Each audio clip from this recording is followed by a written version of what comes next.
That's graduation. After you graduate, do you need to mention that you do not have the H-1 visa or you do not have the work visa to work in the United States? Guys, when you graduate, you get an OPT card that is valid for 1 year of employment.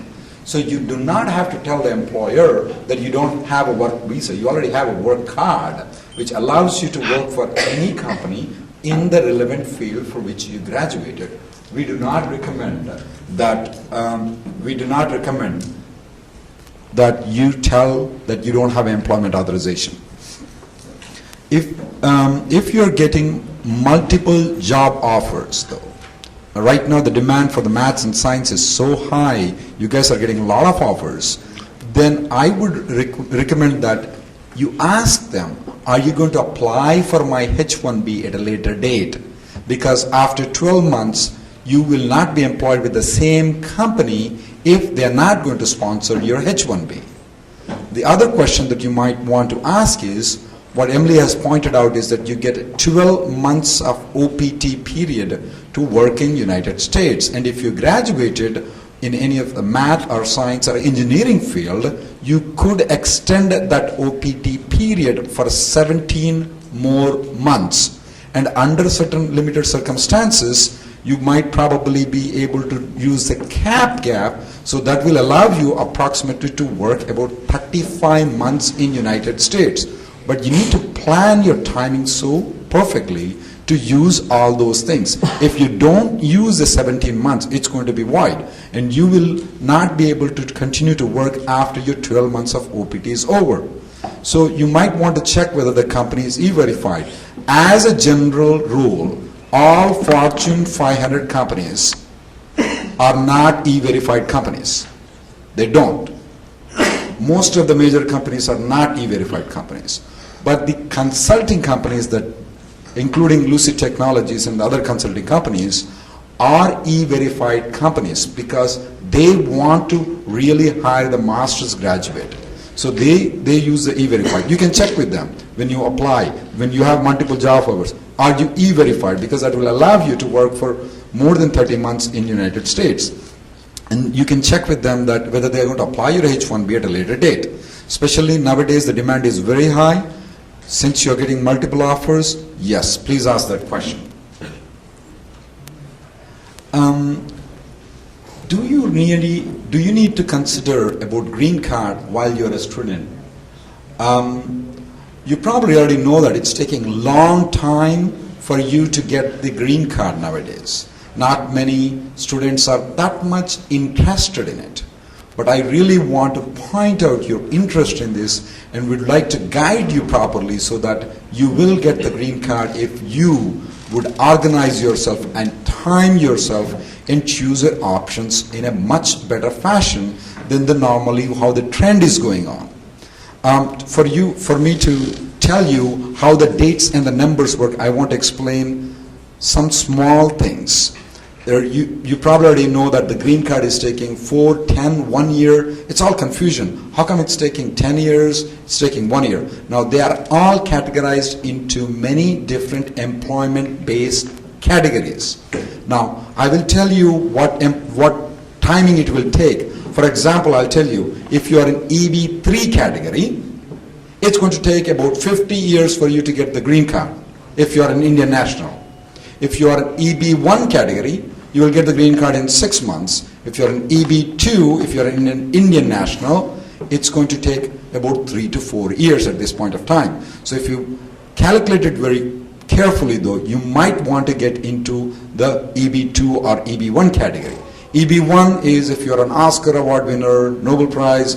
I'm not going to discuss about that with you guys. Most probably you're not. But if you're a postdoc, then I will discuss with you on one-on-one whether or not the person might or might not be qualified. EB2 category.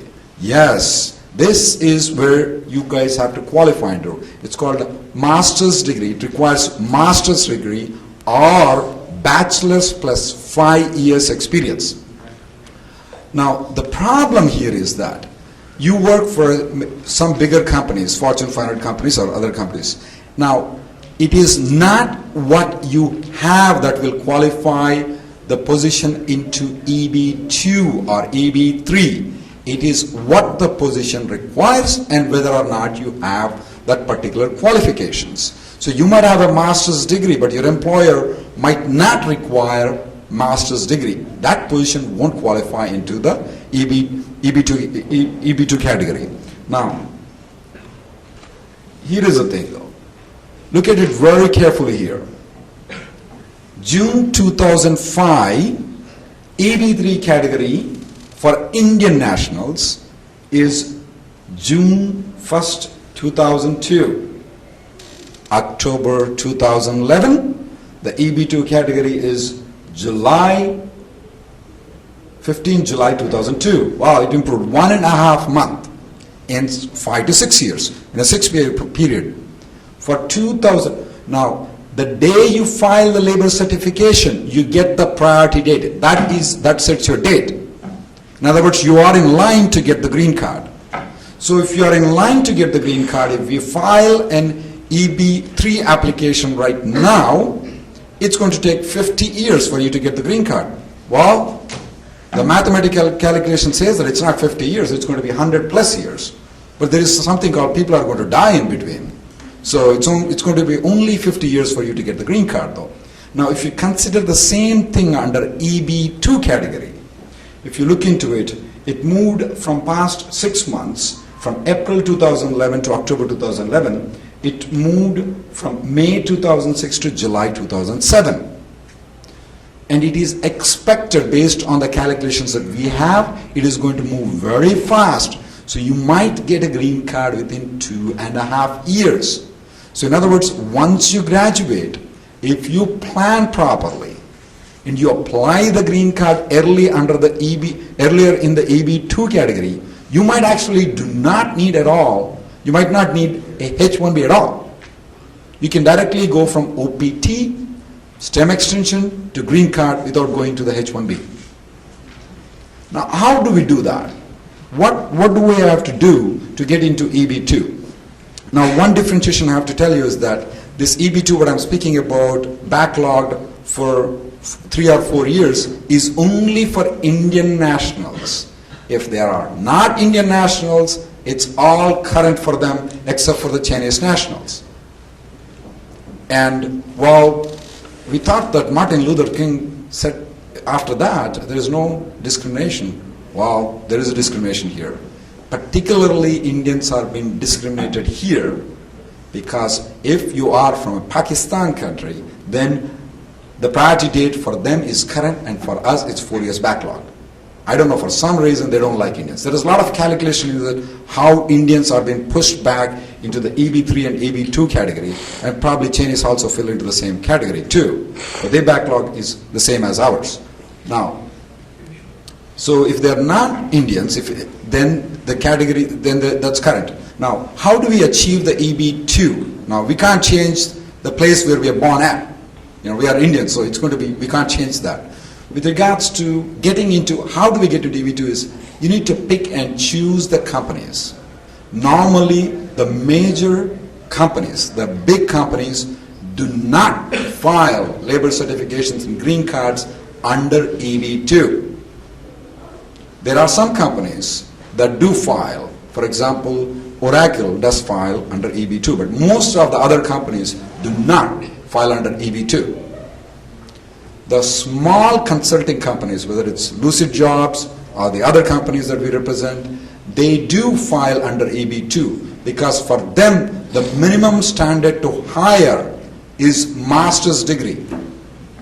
For the major companies, the minimum standard to hire might or might not be the master's degree, but the smaller companies deal with high-end technologies, it is master's degree. That's why most of the consulting companies do file under EB2 categories.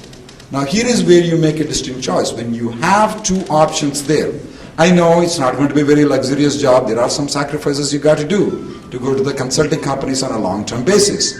But if you have some patience of 2 to 3 years, you don't have to deal with either Reddy or Newman at all. Otherwise, you'll be our guest for the next 50 years.